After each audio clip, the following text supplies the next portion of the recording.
There are fewer than 30 men in the world qualified to drive Formula One. A mere half dozen, perhaps, to win. At this moment, I'm inclined to think you're not one of them.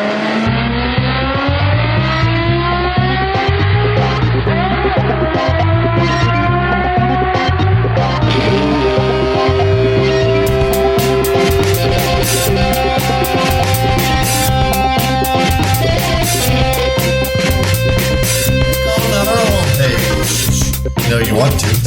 Keep up the good work, and there you have it. There you go.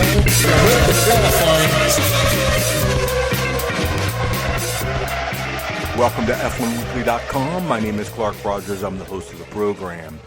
I'll be joined by Nasir Hameed, my co-host. This is podcast number 1066, October 22nd, 2024. Nasir. Thank you, sir. I say Max sprints to victory on Saturday. Scuderia Ferrari hang 'em high on Sunday.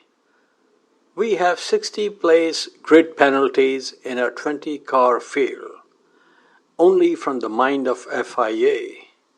Marc Marquez is the wonder in land down under. We shall explain gladly. Back to you, Chief. Thank you, Nasir. On today's program, unbiased British press go ballistic on Norris penalty. Perez once again on the chopping block. Lewis Hamilton seems a little tired of his Mercedes. And Fernando on reaching 400 Grand Prix. He says the cars are easier to drive these days. And this week's interview, Le Mans driver, Daytona 24 Hours driver, WEC driver, Harry Tincknell. And yes, I must remind everybody that we do need your contributions to keep this program on the air. Just click on the Support F1 Weekly tab. You know you want to. Nas, welcome to the studio. How are you? Well, sir, it was very nice to be back in the Formula One paddock. Thanks to Netflix, even on Friday, the paddock was full of people. Every other person had a VIP pass. I am guessing these are people, Formula One's A-list customers, who buy these paddock passes for whom thousands and thousands of dollars for a ticket is like buying a pack of Tic Tac for Joe's six-pack. Very minty. Like somebody said, these are not race fans. They are here for selfies and autographs and to make a statement, I was there. But I guess it takes all kinds to make this world. And of course, what was expected was delivered. One of the first persons I met on Friday in the paddock was Ollie Bearman. Very nice, friendly chap. I had met him earlier also, a few months ago. And he said he will be happy to talk to me for 10 minutes if I can get the approval from Ferrari. Knowing asking for an audience with the driver racing in the Grand Prix on Sunday was going to be a complete waste of time and energy, I thought speaking to a reserve driver may be possible. Oh boy, Oberto, the reaction I got from the team PR person made me feel like I was asking for an interview with an astronaut during the countdown. The lady did not go ballistic on me, but thinking I have not given them enough lead time, I suggested in my own silly wisdom if we can do this in Vegas. The reaction was more of the same. I guess at the races they are only interested in talking to broadcast media. Before I went to Texas, I had contacted several of the teams by email, and response I got normally was, all media appointments are already booked. But here is the good and positive. At F1 Weekly, the pursuit is relentless, like the African wild dogs. So I will make another attempt this week, giving them 2-3 weeks of lead time for a 5 to 10 minute audience in Vegas with some people. And of course, this does not include current Grand Prix drivers and see what can be done. I have already received an email from the lady Fabiana, who is with Visa Cash RB, previously known as Toro Rosso, that she will try to get something going for me in Vegas. Obviously, no guarantees, but we'll take whatever is available. Then later in the day on Friday, I approached Sami. He handles affairs for Mika Hakkinen. The first thing he said was, "I am very sorry for not responding to your email." So that gave me some hope. And then he said, "If you come tomorrow morning to the McLaren area, I will arrange an interview." And he did come through, and it was good to sit down and have a brief chat with Mika. His daughter Ella is doing well in karting these days. I also met Tim Mayer. He is the son of Teddy Mayer. I told him about the trip the original JB and I made to Longford, Tasmania, and Tim is of course named after his uncle, Tim Mayer, who was killed in Longford. Tim is based in Atlanta and was one of the stewards in Austin. If he is in Vegas, I will see if I can do an interview with him also. Time will tell. Speaking of JP, the one who drove for Braun GP, he told me he was busy as he was at work, which is true, doing work for Sky TV with your favorite racing driver of all time, DP, as in Danica Patrick. So we will have to make another try in opening up the button.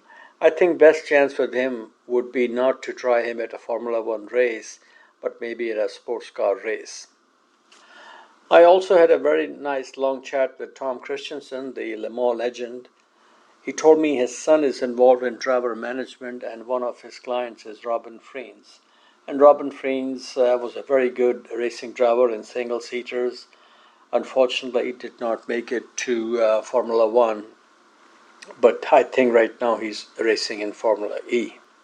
Met a lot of people, including Bob Varsha in the media center a couple of times, many other people, including your homeboy, Monsieur Julien Fabreau. He is the commentator for Canal Plus, and he is the gentleman who did that incredible commentary on the final lap of the Italian Grand Prix, which was won by Pierre Gasly. I told him we have played that last lap commentary a few times on our podcast, so he was very impressed and thankful. And here, Sir Mr. Rogers, never thought I would see this day in Formula One paddock. Out of nowhere, I get an email from a lady saying my email information was provided by somebody, and if I would be interested in interviewing a DCC who is an avid Formula One fan. Now, DCC in this case means Dallas Cowboys cheerleader. Hee-haw! How can I turn down this wonderful opportunity in the Texan community? So we have another F1 Weekly first. We have interviewed racing drivers at airports, and this is now conversation with a Dallas Cowboy cheerleader, which I'm so happy about. And this lady was really interested in Formula One racing because I saw him. On the backside of the media center, you can go and you can see the last corner of the track, and there she was, taking pictures and enjoying the motor race. Moral of the story is, keep your chin and leg up. All is not doom and gloom in the F1 paddock. My sincere thanks to Mr. Paul Velasco of GrandPrix247.com and Formula One media people for this opportunity. The media parking shuttle from the car to the media center made life very easy on my AARP legs. All I can say is borrow a line from Captain Antonil. Do that to me one more time. Once is never enough. On to the Saturday sprint race. Collie, this was interesting. Max on pole and his teammate Checo, first man outside the top 10. Meaning he was behind Yuki Tsunoda, the two Haas cars, and Franco Colapinto. How sad is that? As the piano man would say in a song, JFK blown away, what else do I have to say?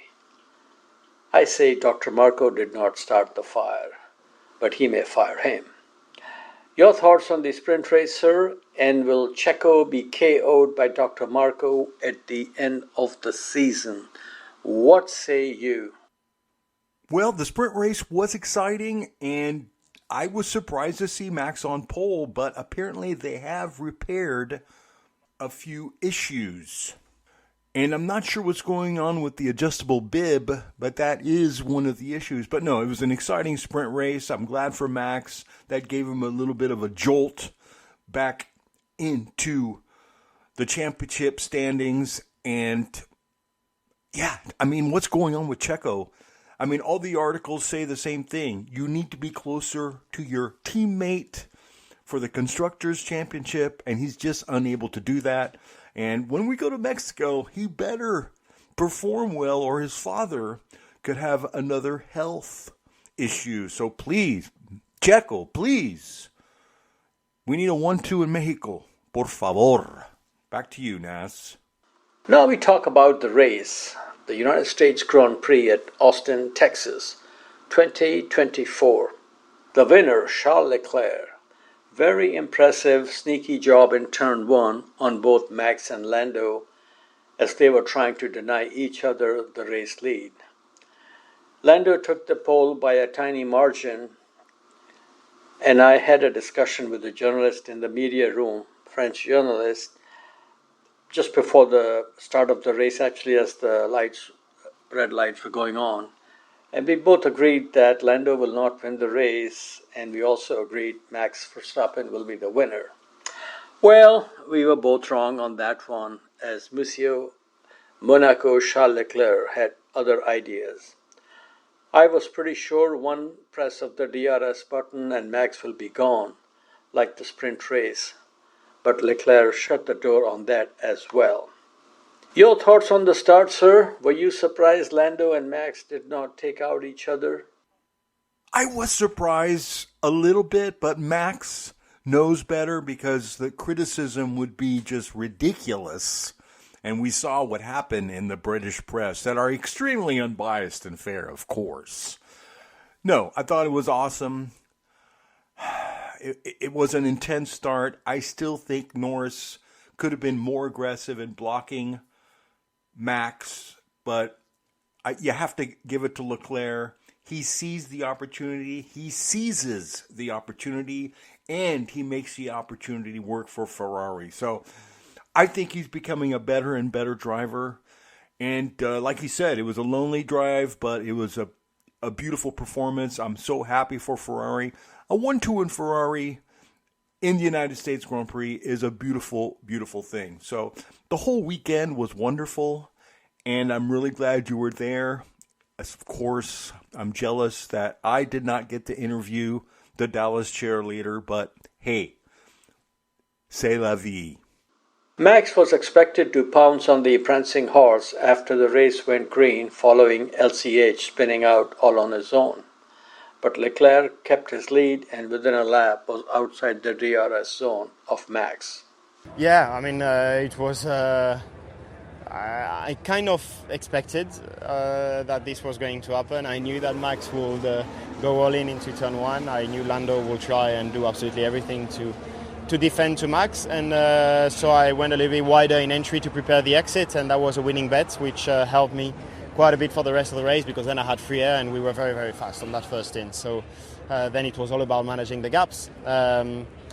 A lonely race, but I hope we can have other very lonely races like this in the future, because it's a good feeling. For once, we did not have spaghetti culture during the race. The Pirelli tires were ready for the prancing horse when Leclerc came into the pits on lap 27, his only stop of the race.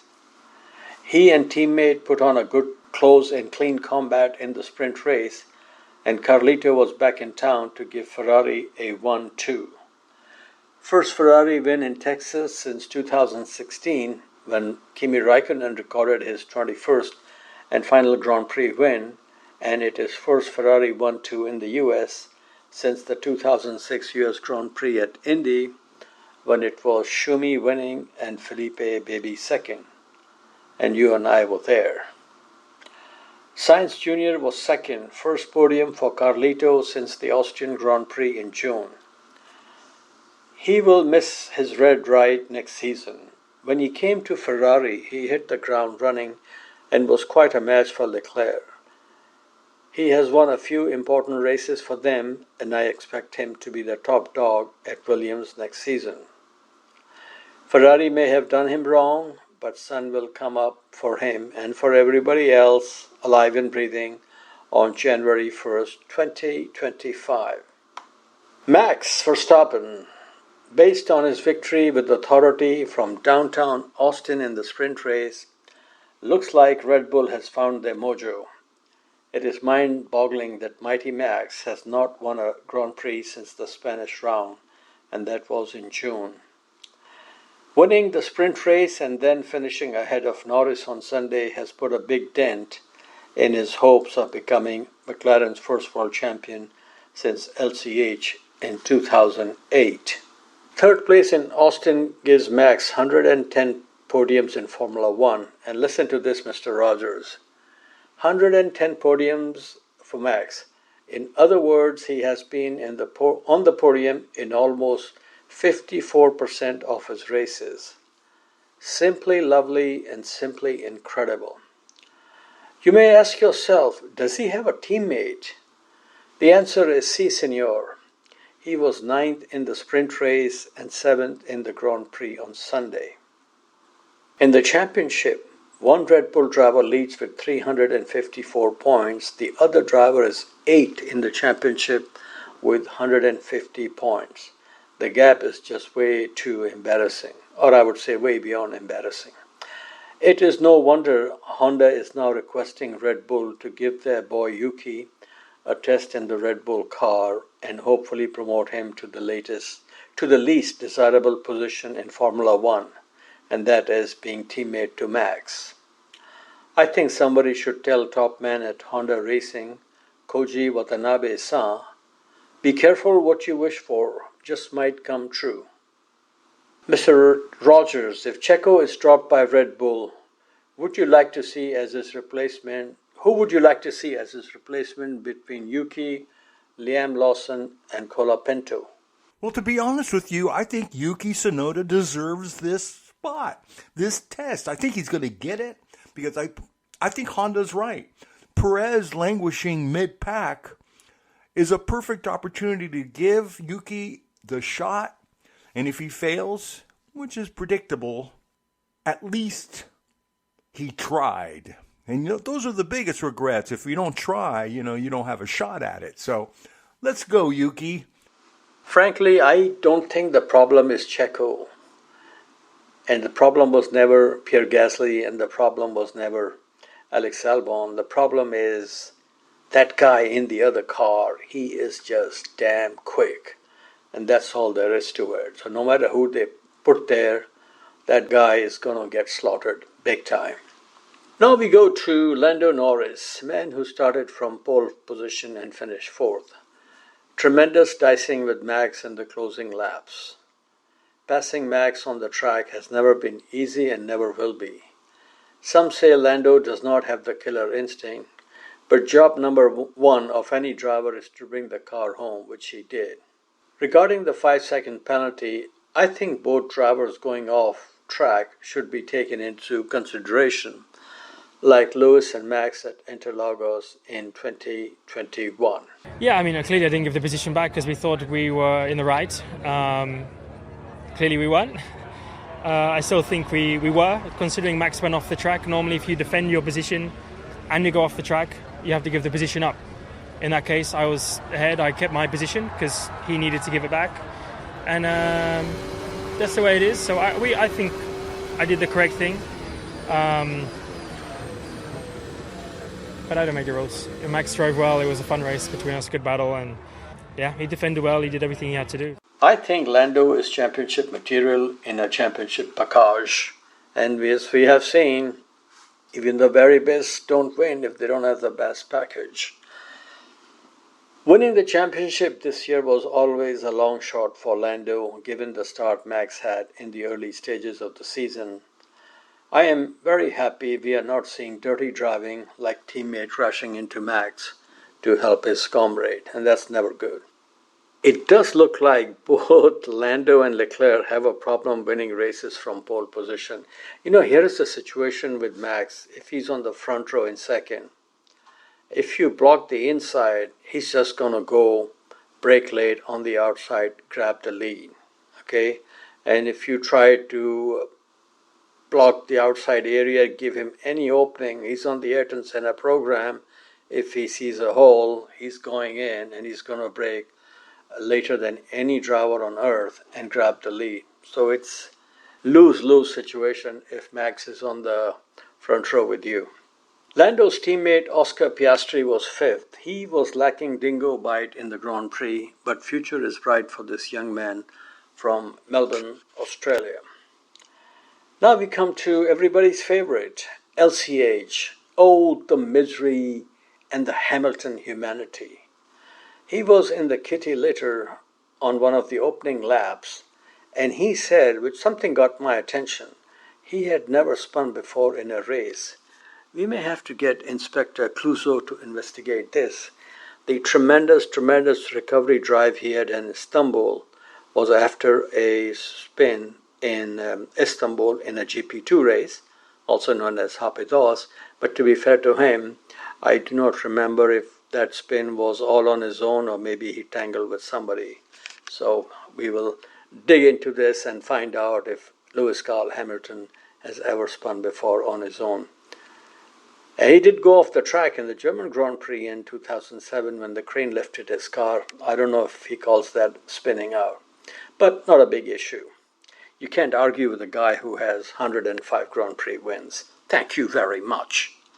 But LCH gets my vote for the best quote of this month. And we're always scanning for tidbits and famous last words. Speaking of his dream and desire to have a race in Africa, he said, everyone takes things from Africa, but nobody puts anything in. Historically, man has a valid point.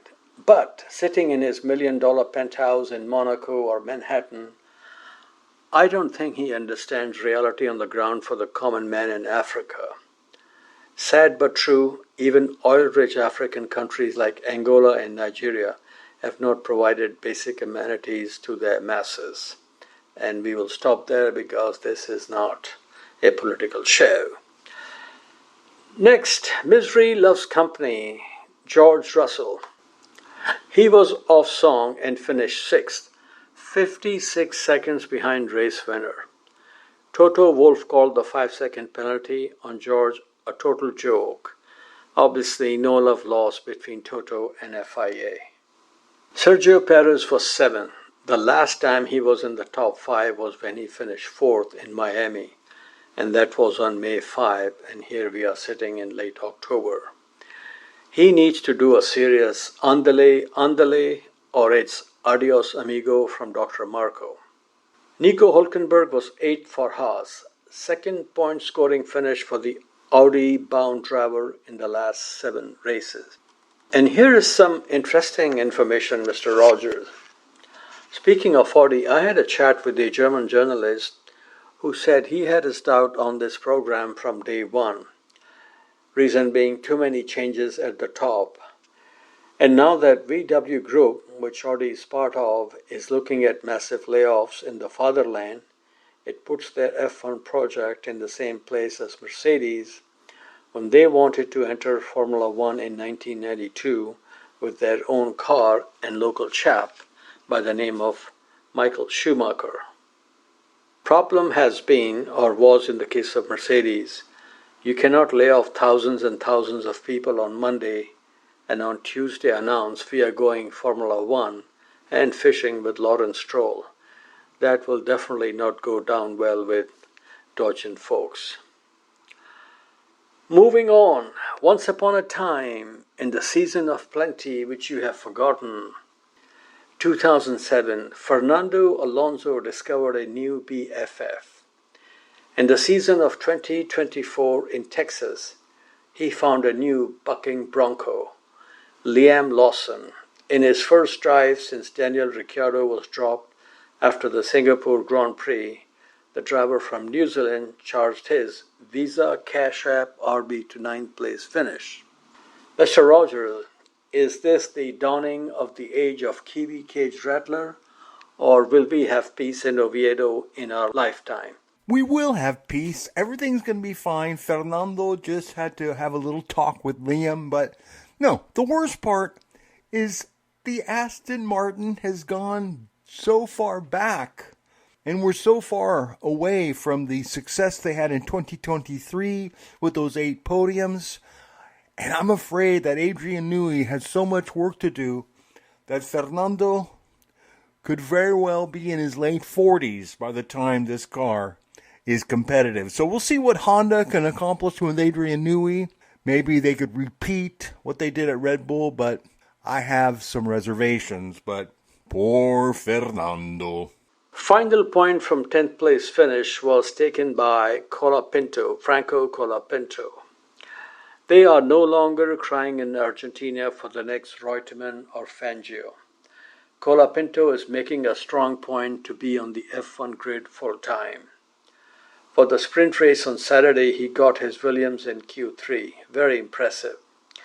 He is doing what is expected of young, good drivers when they reach the Piranha Pool. Instead of coming up with one excuse after another, like the tide was against me, he has hit the ground running. And I sincerely hope he can carry on the momentum, because it will be very nice to see a driver from Argentina back in Formula One, competitive driver. Very pleased, of course. I think more than the point, I'm happy for the pace that we had and for how strong we were in the race. When we had clean air, we showed that, after a very tough Saturday for us, we bounced back stronger and we showed the pace we had in the car, and when that I think, were one of the strongest of the midfield. That's really positive for us. What we were looking for. Hate to say this about Colapinto, but he's really making Logan Sargent look bad. Albon already has a big problem coming his way next season, so I don't think he is going to worry about Colapinto in 2025. There is some talk that he being Colapinto, may join Audi, but I don't think they will give him a lifeline in 2025. I heard from a couple of insiders, one of whom is a sponsor in Formula One, that Mick Schumacher may get the second seat at Sauber because of Binotto-Schumacher connection, and we're talking Schumacher as in Michael Schumacher back in the day, and also because Sebastian Vettel is also pushing, like he said, very hard for Mick to be back in Formula One. Nothing against Mick Schumacher, but like Sargent, he had his opportunity for more than a season. I am sure he did his best, but unfortunately it was not enough. This apple did not fall far from the tree, but it rolled into a different orchard, and I think that's where the problem is. Sauber team is based in German-speaking part of Switzerland. With Nico Hülkenberg and Mick Schumacher as teammates, the operation will be total, what you call, Flugel. Would you like to see Mick back in F1 orbit, sir? I sort of would, just for the memory of his papa. But let's face it. Like you said, he had his chance. He crashed a lot, caused the mechanics to work hard. Look at the mechanics at Williams right now. They're practically on vacation. So, I don't know. And, Audi does look suspiciously almost naive to the fact that, yes, VW is laying off thousands and they're taking this on. So nothing makes any sense, but it is Formula One. It never does make any sense. Now we come to points to ponder. The first Grand Prix in Austin took place on November 18, 2012. LCH was then a one-time world champion and won the inaugural US Grand Prix. That same afternoon, 1,300 miles away, in the parking lot of Rio Hotel, Las Vegas, sounds familiar? Max Verstappen, Charles Leclerc, George Russell, and Daddy's little Jim Clark were racing in SCUSA Super National Go-Kart race. George Russell was large and in charge before he was hunted down and passed by, and this comes straight from Ripley's and Daddy's amazing but true file. Winner was Lance Stroll, and I was in Vegas that day to witness this historical moment. Alexander Albon has reached 100 Grand Prix starts in Austin, so that's good for him. But here is the biggest point to ponder, Mr. Rogers, at least for me. And this happened on Sunday after the race. So initially I was in the media room, and about an hour later I ventured into the paddock area full of people, and a lady approached me and she asked me, I'm not making this up, she asked me if I was famous. So I told her I am very famous, at least in my own mind. And she says to me, well, I'm asking because I've been observing you all weekend and you have been hugging a lot of people. Interesting how people observe even little clown killifish in the piranha pool. And speaking of pool, shall we dive into a beverage break and take a break and then come back with Motorsports Mondial? Good idea, Nasir. I'm a little suave myself, so why don't we take a quick break and we'll be back after these brief messages. Hi, I'm Felipe Massa. You are listening to F1 Weekly. Welcome back to F1Weekly.com. Clark Rogers here, your host. And now, as we spin the globe and go around the world with Motorsports Mondial with the king, the sultan himself, Nasir Hameed. Thank you, sir, and we shall start Motorsports Mondial with a chit-chat, and for that we go back to Road Atlanta for Conversation of the Week. Today we have sports car driver Harry Tincknell in the Palatial Studios. We first interviewed him when he was in karting. He switched to sports car racing after a spell in British Formula 3. I hope listeners enjoy this talk, and my thanks to Tinks for his time. Okay, folks, I'm here at Road Atlanta with that old button willow buddy. Tinks, you look peachy happy in Georgia. How is life in the fast lane for Harry Tincknell in the 2024 season? Yeah, Nas, great to be back. Great to see you again. It feels like Button Willow was a long time ago, and then in some respects it feels like it was only yesterday, you know. So, testing Formula BMW, getting ready for career in car racing, so it's pretty surreal. I think it's like nearly 18 years later now. Was it 2006, 2007?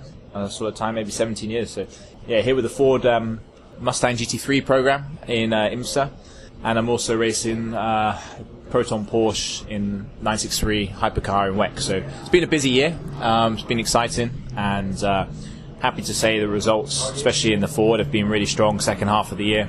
I think we are the top point scoring car for the second half of the year. We've been really consistent. We've had 2 podiums in a row the last 2 races, and we are second in the Endurance Championship. So we're here at Petit Le Mans. This is the last of those races this weekend, so hopefully we can end on a high. Great. Now, before we talk more motor racing, something more important. I understand you are a daddy now. How old is your kid, and is he already making racing noises? He's 11 months old, nearly a year. He's a year on the 21st of October, so yeah, it's a pretty whirlwind. I was actually at this race last year, and then I was flying back at 5 a.m. to be back as soon as possible in case he was early. But luckily he was on time, and yeah, it's great. It's obviously a huge life change, and of course I'm away a lot, so you know I don't like being away for too long now because you know he's learnt a new skill. You know, he's either waving or he's smiling or he's crawling, and now he's walking. So, but yeah, it's absolutely incredible. He charges round doing laps and laps of my living room on his walker. So I don't know if that's a sort of preparation for doing laps of a track, but yeah, we'll have to see on that. But he's definitely a determined little boy right now. So yeah, it's really cool. Did you name him Jensen or Lewis? Should have been Lando, really, shouldn't it? Really, the one day. But no, he's called Frederick. So yeah, maybe after Frederick Vavish, my teammate here in the Ford. But no, he's great, and he's doing really well. I appreciate the question. Well, I hope he discovers racing at Silverstone and not in Sardinia like Papa. Yeah, that's a good memory, mate. But yeah, it's true. I mean, it's funny. I'm really looking forward to him like coming to the races and being able to understand what it is and everything. So in some respects, I wish he was 5 already, but at the same time, hopefully I've still got a long career ahead of me. And he's already been to Dubai, Abu Dhabi, Qatar. So he's been to a few racetracks already. So he started off a bit better than me at Dunk as well and Clay Pigeon. Yeah, that's good. Okay, some years ago you gave Mazda their first win in GTP, which was very impressive. How big was that win for your career, Yost Racing and Mazda? Yeah, it was a huge moment. Obviously, I think Mazda hadn't won a race for 7 years. I was brought into the program alongside Ollie Jarvis to try and help bring the program on. Yost came on board, obviously, huge success with Audi at Le Mans, and it was still a bit tough at the start. And we had some near misses and some opportunities, but then once we finally got that first win, it was almost like a huge relief, and it was like a weight off our shoulders. And you really felt that because we then went and won the next 2 races as well. That's in Canada and Road America. So it was a huge moment, and I think I really realised when the program stopped that how many fans we had and how everyone was supporting what they saw as the underdog. It's a much smaller manufacturer, Mazda, compared to the ones we were competing against. But we were the plucky underdogs, and it was great to get loads of victories in that car. But the first one was super special. You won the 2020 12 Hours of Sebring. Where does this victory rank in your list of achievements? Yeah, it's up there. I mean, when you drive into Sebring, they have the Wall of Champions, and you go there and you see the names on it. Like Sterling Moss and Fangio, and obviously Tom Christensen and Allen, and all the greats really of sports car racing. So and in racing in general. So it was kind of like a real surreal moment to see your name there with all these great drivers. So yeah, of course, it's one of the main 3 or 4 sports car races in the world. It's one of the most demanding tracks on the car and the driver. It was so bumpy there and high speed, but it was a surreal moment again. But every time I drive in the track, I just smile and know my name's on that wall. Yeah. Which brings me to my next question. How many aspirin pills you have to take during and after the race due to the bumpy nature of the track? I remember the first one I ever did, I think we finished 4th, and we were on for a good result. In the last pit stop, we had a little clutch issue. I think we had to bump start the car. But I remember waking up the next morning, I was gutted about the result, and then I sort of went to get out of bed and go to the shower, and I could barely walk across my hotel room. So it's definitely it shakes your feelings out for sure. You want to have a good dentist and have a good checkup before it gets to March and you get to Sebring. But it's funny when you first go out there. Your eyeballs are like moving inside the socket almost. It's so bumpy. All the vibration and everything is just massively excessive compared to what you're used to. But it's funny how as the weekend goes on, your body kind of adapts. You almost sort of like move with the car a little bit, and then it's almost like the bumps aren't there anymore. And then you go to a normal track the next week and you're like, oh, this feels a bit nicer. Yeah, since we are at Road Atlanta, I have to inject an American humor here. No shortage of dentists in England, right? Absolutely. I mean, this place is also pretty bumpy. I think it's got more bumpy as the years have gone on. But yeah, it's this one is it's Petit Le Mans. It's very different to Le Mans, but at the same time, that doesn't make it any worse. For me, this is actually one of the best races in the world. Okay. Speaking of Le Mans, you have raced there and Daytona 24 Hours also. What is more exciting, going over 200 miles per hour after midnight, the Daytona banking or flat out at Mulsanne? I mean, they're both incredible. For me, this is going to sound strange, but one of the most peaceful sort of feelings I have each year is driving down the Mulsanne at 200 miles an hour with just my headlights lighting up the road. With no other cars around you. It's just incredible feeling. I remember when I was speaking to Chip Ganassi when I first came over to do my first Daytona in 2017, and I couldn't believe the angle of the banking at Daytona. You really are looking out the very top left-hand corner of the windscreen, because that's all you can. If you look straight ahead, all you can see is just tarmac. So the track is so banked, you're just looking out this tiny little corner, and that's why we need the spotters, because if there is an incident ahead, they're telling you way before you can see it, even though it's only maybe 200 meters up the road. But for me, Le Mans is super special. It's the home of endurance racing. It's the Glastonbury Festival of Motorsport, shall we say. There's always a huge support from the British fans. There's a massive travelling contingent that go down. Aston Martins and Porsches and Ferraris, all with British number plates on the on the French motorways. So it's Le Mans for me, but Daytona's a close second. Now, Le Mans, since you like it so much, you've been there so many times, done well. Have you developed a taste for escargot? Yeah, I'm not really a snails man, to be honest, but no. try and keep it to pasta and brown rice during the race week. You know? That's good. Okay, speaking of Chip Ganassi, you also raced for his team in the beautiful Ford GT. What were the highlights of this partnership, and how did you find what they call here Chipster as team owner? Yeah, it's super cool. I remember Chip delivering his team speech before Daytona 2017, and he said, if a meteorite comes down from Earth and hits your car during the race, maybe it's not your fault. Everything else is your fault.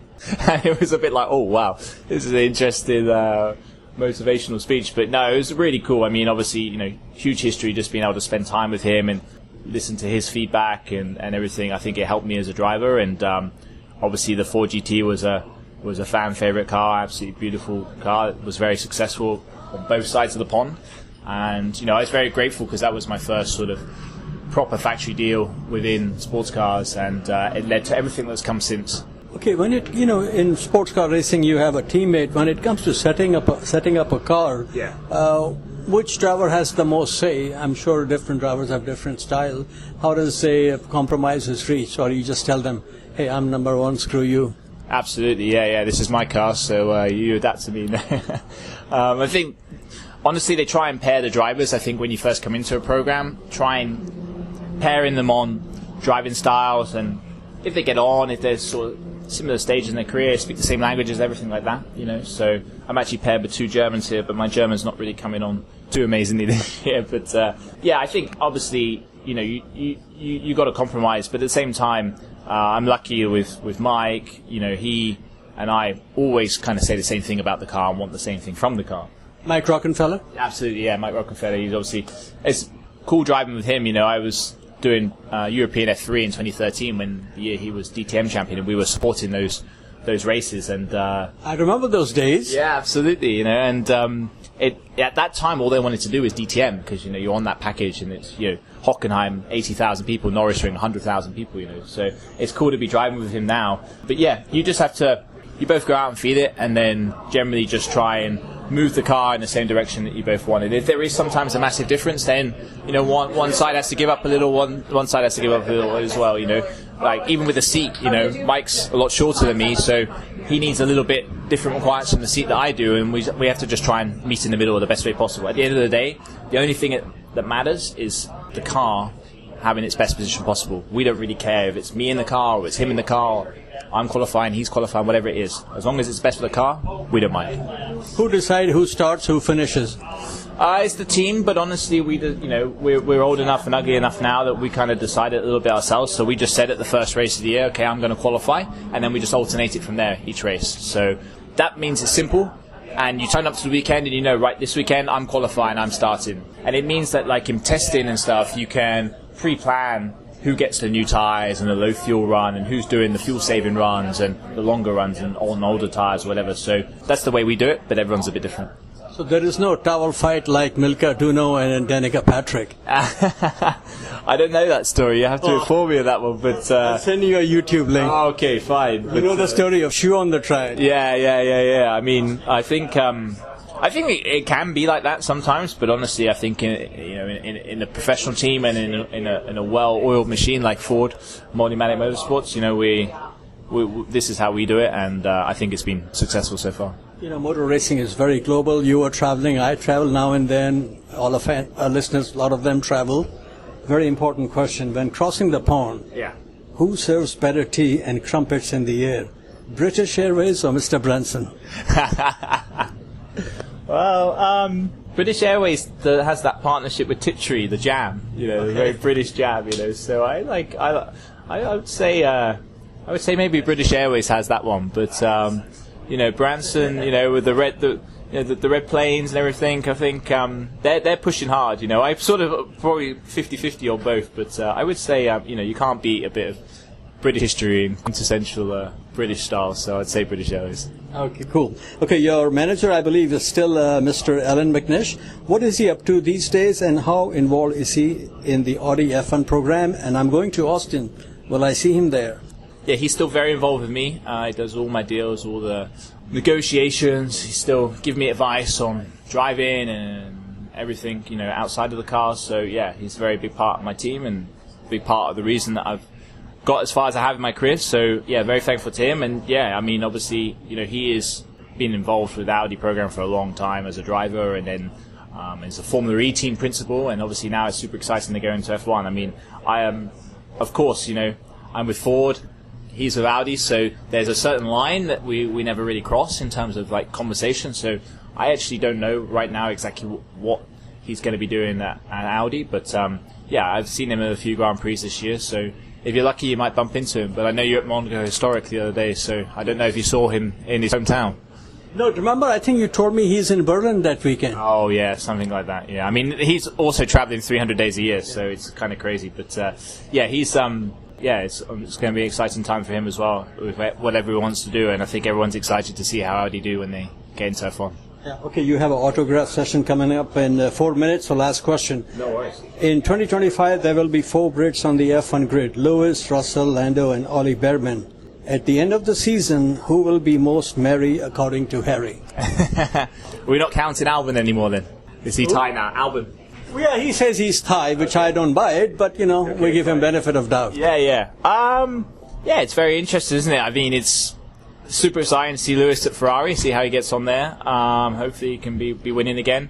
I think, I'm a big fan of Russell. I think he's very, very fast. I think he's the hardest worker in the paddock almost. Mercedes has been up and down a little bit this year, but he's getting the most out of it. But I would like to see him. But honestly, I'm very impressed with McLaren and how they've developed the car. I last year, when they were at the back of the grid, and then you see them this year being at the front, the end of last season being near the front, not quite winning, but on the podium. As soon as I saw them in the top 6 at the start of this year, I thought, if they continue on the same development rate this year, they're going to be winning, and look what they're doing now. So, yeah, I wouldn't bet against Lando, but it's very exciting, and obviously Behrman did a great job in Saudi, and we're all excited to see how he gets on. George is a great talent, but I'm a little disappointed in all his time with Lewis. He hasn't picked up any fashion sense from Lewis. I mean, I'm in the F1 paddock a bit now as well, because I'm doing the hot laps for the Ford on quite a few races. And yeah, the big baggy trousers and stuff, all the F1 drivers are sort of going for that sort of style now. I'm not really sure on that, but I think George is sponsored by Tommy Hilfiger, so I'm sure there's someone in his team who could dress him pretty good. Last question, you mentioned Albon. How do you think he will do against Carlos Sainz Jr.? Yeah, I mean, Carlos is probably my best friend on the F1 grid. We drove together at Carlin in British F3. I remember those days. Absolutely, and I saw him a few times in the last 2 seasons, and it's really cool to see him doing so well. Obviously, it's a complete change for him at Williams, but I think it's going to be really good. They got 2 really strong drivers now, and I think Albon was looking super strong. Obviously, Colapinto's come in and being quite close to him, so it's going to be really interesting. But I think I really rate Carlos. I think Leclerc is one of the best drivers in the world, and you look at how close they are. So, yeah, be very interesting. It's an exciting season in store next year. Thank you very much. Harry, thanks for joining F1Weekly.com. Nasir? Now we go racing on 2 wheels, Australian MotoGP from Phillip Island, not too far from Melbourne. Starting from 13th on the grid, the max of 2 wheels, Marc Marquez won the race on a private Ducati. Fellow Spaniard Jorge Martin was second, with Italian Francesco Bagnaia third. Next round is this weekend in Buriram, Thailand. In the championship, Martin leads with 424 points. Bagnaia is second on 404 points, and Marc Marquez is third with 331 points. I would like to see Marquez get another championship. Very deserving, as much as I would like to see Lewis Hamilton get another championship. Very much deserving. And now, sir, a word about Andy Soucek. Some of our listeners will remember him from his racing days. He raced in the old Formula 2, which was started by Max Mosley, and cars were built by Williams. He won the Formula 2 race at Brands Hatch, in which Henry Surtees was killed. Andy wrote a very moving letter addressed to Henry, which was posted on Formula 2 website, and of course I remember that very well. I met him in Austin and we talked about this, and he is now the circuit manager. So I told him, one of these days I'll make a quick run to Austin and sit down and have an interview with him. Next, penalties galore. Even the organizers of the US Grand Prix are not safe from the wrath of FIA. They have been hit with over a $500,000 fine because of track invasion by some fans. I think there were like 200 fans who came on the track while the cars were on cool-down lap. As always, it only takes a few stinkos to mess it up for all. Now, here is the important question for you, Mr. Rogers. Would you climb a fence and drop in front of car 14 to show your pasión and amor for machismo? I would have to say if I was very, very young and maybe had a few too many Pabst Blue Ribbon beers, but no, it's so unsafe and people are crazy, but they get enthusiastic and it's sort of good. It's good for F1 that people want to be out there and be part of the whole scene. So it's bad for safety, but it's good for fandom and Formula One. So it's a tricky two-bladed switchblade knife. So you got to be careful. But yes, I understand the fans' passions. It is exciting. But wait, there's more. Pirelli had commissioned an Italian artist by the name of Matteo Machiavelli, surprise, surprise, to design trophies for the podium finisher in the Pirelli-sponsored US Grand Prix in Austin. At the last minute, copyright issues got in the way and these trophies were not awarded. The design was too close to some other products out there, which reminds me of the lawsuit against Liberty Media's F1 logo. We need an update from Morgan & Morgan in Minnesota, home base of the plaintiff 3M. We need to know if the issue has been resolved or have they put scotch tape on it. Next, we have famous last words. Today they come from Mr. Excitement, Gunther Steiner, and I met him at Austin at a brief chat. He was busy, so could not do an interview, but he's very friendly and, of course, a funny guy. This is his opinion on Lance Stroll. He said, and I quote, "Lance passes completely under the radar. You never speak good or bad about him. He's just non-existent. Obviously, we all know that he doesn't need to drive a race car. He's all right financially. So maybe that's what it is." End quote. Mr. Rogers, if you had billions and billions of dollars in Bank of Cayman and Bank of Genève, would you be driving race cars and testing in faraway places 7 in the morning? Let's be honest about it. Okay, before we wrap up the show, here are the top 3 in the Drivers' and Constructors' Championship. Max leads the championship with 354 points, 7 wins so far this season. Norris is second with 297 points. His maiden win came in Miami this year, and he also won in the Netherlands and Singapore. Total of 3 wins so far in 2024. Leclerc is third on 275 points. Like Lando, he also has 3 wins. Monaco, Monza, and now Austin. And the beat goes on. In the Constructors' Championship, we have McLaren Mercedes at the top with 544 points. Both drivers have taken race wins. Second is one-man show with Max Factor at Red Bull on 504 points. Of the 504 points, 354 of these points scored by Max. Very nice, but not surprising. Third is Ferrari with 496 points. Both drivers have provided race wins, and one of them, he's off to Williams at the end of the season. Round 20 is this weekend in Mexico City. Last year, Max won the race and his teammate and local hombre was out on the opening lap because of a Greenspan moment. Irrational exuberance. Let's hope we see Perez on the podium so his people can enjoy La Vida Loca. And that brings us to Musical Mondial. Today, we have one of the best from the Lone Star State in the Palatial Studios. Thank you for listening. Please enjoy Stevie Ray Vaughan he is caught in the crossfire. Thank you. Bye-bye. Keep up the good work, Nas. Good night.